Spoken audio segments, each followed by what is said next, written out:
Real Talk Real Estate with Hill International Realty.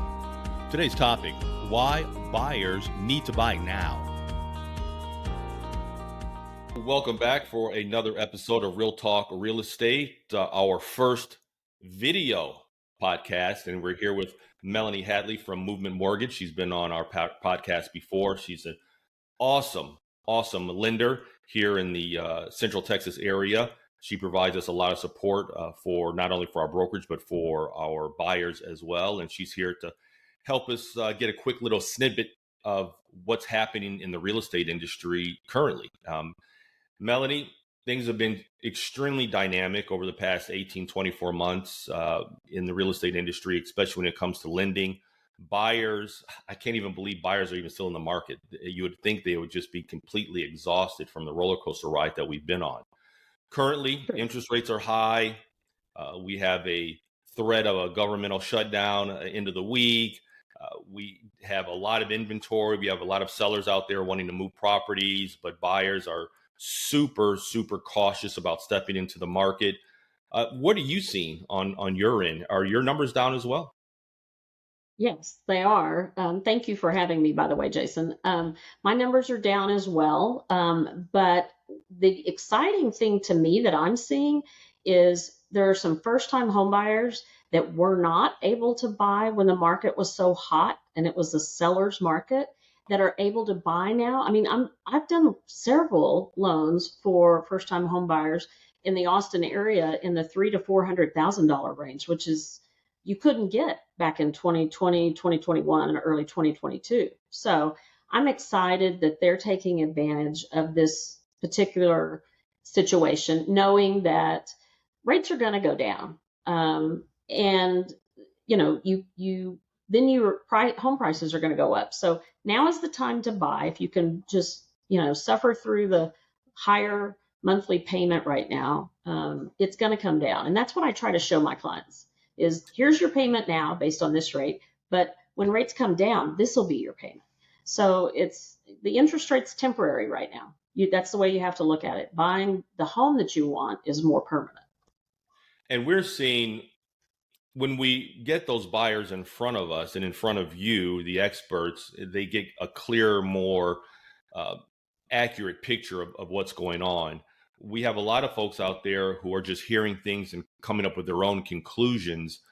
Right. Is the criteria to obtain a mortgage more difficult now than it has been in the past? No, not at all. It really isn't. There are a number of things that, we're able to use, particularly for first-time home buyers. Mortgage credit certificate, that helps offset some of the your debt to income ratio. But also there's different options that are available that because we're in a seller's market right now, sellers many times are willing to pay for a temporary interest rate buy down, which rather than your first year payment being based on a rate of 7.25, it'd be based on 6.25. And there are a number of different options we can do. That's just a 1% temporary buy down. You can do a 2% temporary buy down, which means the first year the interest rate would be 5.25%. The second year would be 6.25%. And then every year after that, it would be 7.25%. And the reason this is such a valuable option is because the hope is that interest rates are probably going to go down during that 2-year period. So you're never going to have to pay 7.25. We're going to be able to refinance you out of that temporary buy down and get you a fixed rate for the next 30 years at one of those low rates in the 5s or the 6s. And those are a great program. And we've got quite a few buyers into homes because of that program, the 2-1 buy down or 3-2 buy down. For our viewers and listeners, there are podcasts, Real Talk Real Estate podcast, specifically talking about 20 minutes, talking about how those buy down programs work. We're also going to be doing one, I think it's next week, comparing a temporary buy down compared to a permanent buy down, and when that is a good deal or not a good deal, depending on which, what the situations and variables are as well. Right. And I'm sure you're seeing a lot difference. Of that. Yeah. And the big difference between a temporary buy down and a permanent buy down is a permanent buy down is more expensive.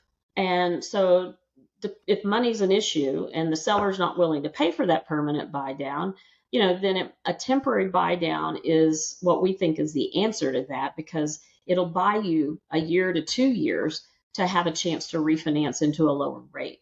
The other great thing about a temporary buy down is the cost to get that temporary buy down typically can, right now, because it's a buyer's market, can be paid by the seller, which means it's not costing you anything. And if you refinance before any time during that temporary buy down, the money that's left over from that buy down will go to reduce the principal on your mortgage loan. I mean, So that's there's a no lost no-brainer, money. right? No Yeah. brainer. So, like, I have a client who was trying to decide about doing, the seller was offering a permanent buy down, but the rate they were buying it down to was 6.75. And I'm like, you're not going to get the benefit of that money they spend on that permanent buy down, because you're going to have a chance to refinance before you use all that up. And it's just going to go to the lender. You're not going to get any of that. Whereas with a temporary buy down, you do get that money to apply to your principal on your loan. So it lowers how much you owe on your mortgage. So Makes a that's why huge I'm a big fan of a temporary buy down. It makes a huge difference, and so am I. Mm-hmm. And again, and I'm not just because of theoretically, but we've actually seen it work and put into action, and it makes a huge difference. Right. We're also able to negotiate. Go ahead. I'm No, sorry. no, go for it. Well, I was just going to say, depending on the loan amount, I mean, your first year payment could be $500 to $600 less than your end payment would be. So the first year you're saving $500 to $600. The next year you're saving $300. And so it's a big savings. It makes a big difference in your monthly payment. Correct, and that's huge. And also for us, we hear a lot of folks say, "Well, I'm going to wait till the interest rate goes down, or I'm going to wait till these prices drop." Reality says on our end of it, if we get out of this fourth quarter into Q1 of 2024, presidential election, we're really going to be starting to focus in on. They're going to want to soften the blows up a little bit on their end, no matter what political agenda that you have. We're going to see some interest rates do something, and most likely go down, right? Because they want folks in a good mood when they go and vote. That's going to bring everybody back in the market. and Exactly. because of supply demand, right, economics 101, those prices are going to go right back up because the demand has come back. Right. And every year for the past 40 years, every election year, interest rates have gone down. So it's an absolute. I mean, I know we seem to be living in historic times, but I still believe interest rates are going to go down. To say the least. I still think interest rates are going to go down. And just to kind of give you my own story, so we were interested in buying a house in 2019, 2020.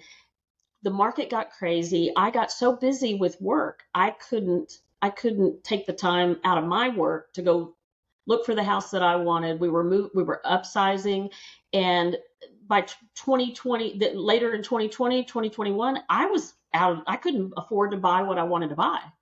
And so I didn't. And just this summer, the prices came down back to where I wanted them to be. And I was able to buy this summer with a higher interest rate. But I know that rates are going to come down. So I bought the house because I can afford it now. And then rates will follow. So I really encourage you to do that. The reason prices have come down is because there's not as many people in the market. So it's a buyer's market right now, and it's a critical time. I mean, you're able to get sellers to pay closing costs and temporary buy downs, all kinds of things. I got $10,000 towards closing costs when I bought. So I really firmly believe that now is the time to buy. You can always refinance. So that's my experience, and I mean that's what we did too. I kind of trusted my own advice and did that. Right, so. And I agree. And when we did the same thing, I mean, my story almost mimics yours, and it makes a big difference. You, of course, have to pull up those bootstraps, and you're like, oh my goodness. However, it's a little painful at first, but at the end of the day, the money that you're going to have in equity, the savings, after that refi, will put you in that better place where that kind of leap of faith definitely pays off for you. Right. I mean, prices are still going up, not as fast as they were in 2020 and 21, but they're still going up a little bit at a time. And so, once rates come down, they're going to start going up much faster, appreciating much faster. Right, because that's going to trigger, again, the frenzy, and everyone's going to hit the market again, especially those investors. Right. When you have first-time buyers, what do you usually tell them to kind of get them excited about the financial aspect of the process? Well, I show them what their payment is now. And they're, most of them, for first-time home buyers, they're typically renting, paying $1,600, $1,700 a month for I mean, rent. even more than that nowadays, 2,500, 2,200 for a two-bed, two, right? Yeah. And crazy. Yeah, especially for a family. Yeah. And I mean, for $1,000 more a month, you can get into a house. And I always show them, okay, if rates come down to 6.5, this is what your payment will be. If the rates come down to 5.5, this is what your payment's going to be. And they're much more comfortable with those payments, especially the one at 5.5. And they just know they just have to tough it out until that happens. And so they do get excited. And the idea that they can buy something now in their price range, whereas they couldn't a couple of years ago. That's right. So, and having a good brokerage behind you too. Yes. Monitoring the market, so when those rates come down, then you kind of let those folks know now may be a good time to refinance. Right. Melonie, I appreciate it. We didn't want to take a whole lot of time. We just want to keep updating folks because this game, this arena is constantly changing. So we may again knock on your door to get a little bit more information. Sure. It may happen in a couple of weeks. Like, we're in a whole different arena here. But for right now, our advice to folks, and not a sales pitch, is to, if you can buy, at least look into it, talk to some professionals to see if it's a possibility, because you're not going to have this opportunity come 6 months, 5 months once we get into 2024, because those prices are going to go up, interest rates are going to go down, but prices are going to go up, and then you're going to be again outpriced to that from that property that you're really going after.